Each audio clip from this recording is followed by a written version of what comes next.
네, 국정원장님. 그 국무회의 갔다 와서 12월 4일 날 한 1시쯤 정무직 회의를 소집했습니까? 아닙니다. 12월 3일 11시 30 아닙니다. 12월 3일 11시 30분으로 나중에 저 실무자들하고 11시 30분. 그때 맞습니다. 이제 홍장원 1차장도 앞에 앉아서 그 조금 전에 방첩사 지원하라는 지시를 대통령으로 전화를 받았다라고 보고를 받았다고 했죠. 정무직 회의에서는 이 얘기를 하지 않았습니다. 그럼 언제 이 사항을 알았습니까? 정무직 회의가 끝나고 네. 제가 이제 나가려고 하는데 다시 본인이 혼자 찾아와서 그때 저한테 대통령 전화를 받았습니다. 아마 제가 원장님이 제가요 원장이 외국에 있는 거로 생각하신 것 같습니다. 라고 얘기를 했고 그 다음에 방첩사를 지원하라는 말씀을 했다 이렇게 얘기를 했습니다. 그때가 몇 시쯤이었죠? 정무직 회의 끝나고 바로니까 제가 한 10분쯤 회의를 했다고 저희 실무자들이 기억하니까 11시 한 50분이나 45분 50분 네. 그거가 아닐 겁니다. 정무직 회의할 때 조금 전에 얘기한 것이 국정원은 뭘 할지 모르니까 비상계엄 때 스터디를 해서 아침에 정무직 회의하자고 지시했다 했죠? 그렇습니다. 다양한 아이디어를 내라는 거 아니겠습니까?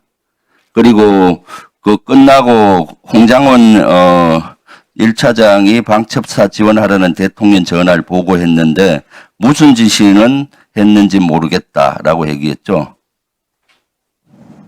말씀드려도 됩니까? 예.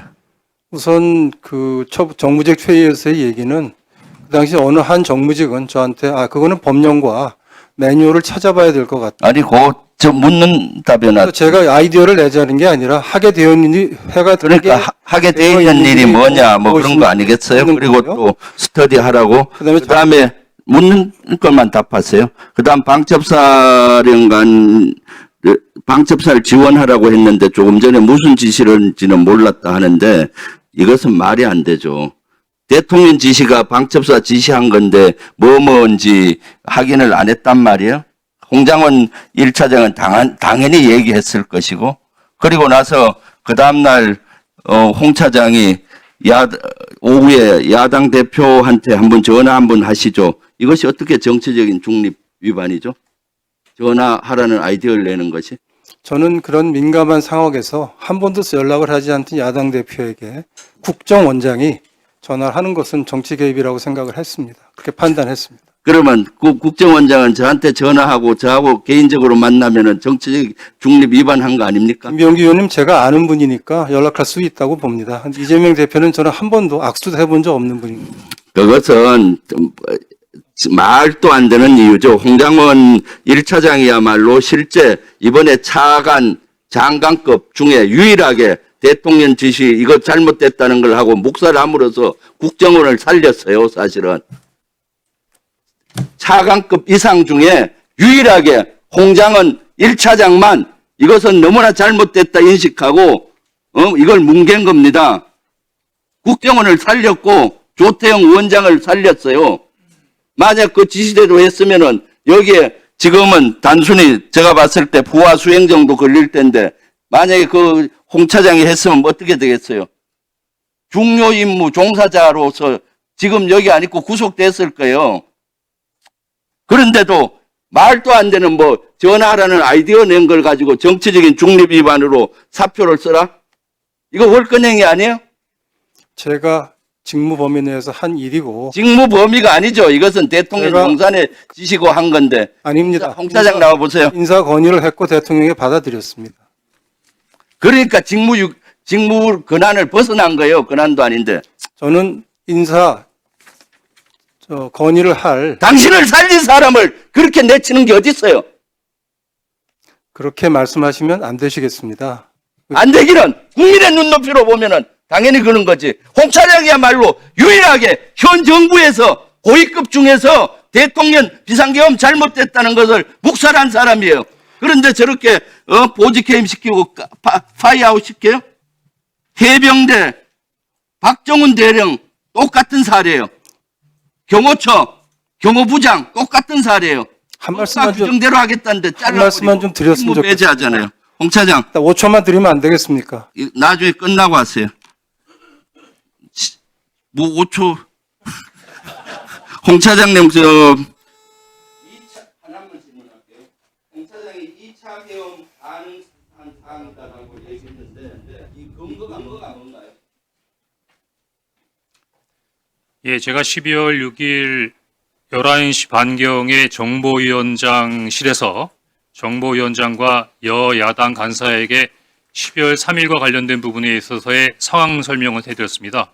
그러면서 이거는 제가 추정이자 판단이지 어떤 정보 보고에 근거한 부분은 아니지만 정보 관료로서의 오랜 경험상 지금 최근에 있는 사항을 판단해 보니까 2차 계엄까지는 안 나더라도 최소한 2차 군사 개입의 가능성이 대단히 크다라고 정보위원장께 보고 드린 건 사실입니다.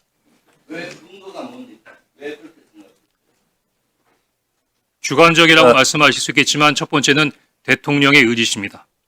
제가 그 비상계엄 이후에 여러 가지 부분에 있어서의 움직임을 볼 때 대통령께서는 비상계엄이 잘못됐다 또는 국민에게 사과해야 될 부분이다 또 의지를 꺾지 않고 계시다는 부분들이 여러 가지 부분으로 느낄 수 있었습니다. 두 번째는 그 다음날 김영현 국방장관을 경질합니다. 아마 경질할 수 있는 상황이라고 생각되는데 제가 깜짝 놀란 것은 김영현 장관이 경질된 다음에 그 다음 신임 국방부 장관을 추가 임명하기 위해서 노미네이션 하는데 제가 그때 제 판단으로는 김영현 장관이 뒤로 물러났지만 영향력이 사라진 것은 아니구나. 왜? 김영현 장관의 추천에 의해서 그 후임 국방장관이 추천됐다고 생각하기 때문입니다. 또 하나는 저는 경질했지 않습니까? 안 하겠다 그랬더니. 그런데 당시 방첩, 특전, 수방 관련된 부분 모든 당시 계엄국의 순회는 멀쩡했습니다. 대통령의 의지를 가지고 있고 장관도 김영현 장관의 영향력 안에 있는 사람인데 계엄 관련된 부분의 군 지휘관들이 모두 다 건재하다고 하면 언제든지 다시 모빌라이즈 할 수 있다고 생각했습니다. 더구나 제가 굉장히 위험하다고 생각했던 부분은 여기 사령관님들도 계시지만 처음에 국회에 진입할 때는 누구의 지시에 의해서 그랬다라고 할 수 있지만 그 상황이 발생하면서 내가 내란죄로 소추당할 수 있는가 하는 부분에 있어서의 위기와 불안감을 느끼고 있는 상황에서 3명의 사령관은 상황에 따라서는 첫 번째와는 달리 훨씬 더 강하게 군사적 개입에 개입할 수 있겠다라는 생각을 했습니다. 또 하나는 제가 나름대로 이 부분의 의견을 몇 분한테 내니까 못 봤어? 국회에서 시민들이 미니까 군인들이 밀려나잖아. 그거는 그렇지 않습니다. 제가 군 출신이라서 그런데 군사의 무력이라고 하는 것은 더구나 군중이라고 하는 것은 상황에 따라서 크게 변합니다. 더구나 첫 번째 국회에 들어가서 그렇게 실패했는데 두 번째 만약에 군사 개입을 한다면 똑같이 국회에 사람들을 몰려와서 할까요? 아마 제가 보기에는 군인들이 거부할 수 없는 상황을 만드는 계엄으로 갈 수밖에 없는 그런 상황을 만들려고 했겠죠. 저는 그렇게 추정했습니다. 네,